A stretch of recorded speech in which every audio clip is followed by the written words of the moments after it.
ময়দানে কথা রাখছেন, কথা বলছেন। আমি আশা করব যে শিমুল ভাই, আমরা গত 57 বছরে যা প্রত্যাশা করেছিলাম যা পাইনি, শিমুল ভাইয়ের নেতৃত্বে আমরা সার্বিক ঐক্যবদ্ধভাবে আগামী দিনে শ্রমিকদের জন্য কার্যকর একটি কিছু হবে, এই প্রত্যাশা আমরা রাখতে চাই।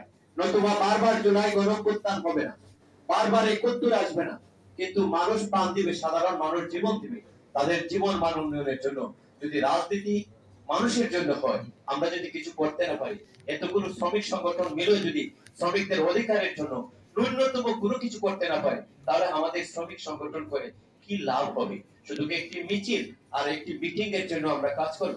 তাই আসুন আমরা ঐক্যবদ্ধ হই। আজকে শিমুল ভাইকে আবারও ধন্যবাদ জানাই। উনি ওনার ব্যস্ততার মধ্য দিয়ে আমাদেরকে সময় দিয়ে কৃতজ্ঞ, আমাদেরকে কৃতজ্ঞতার পাশে আবদ্ধ করেছেন। আমরা ওনার কাছে কৃতজ্ঞ।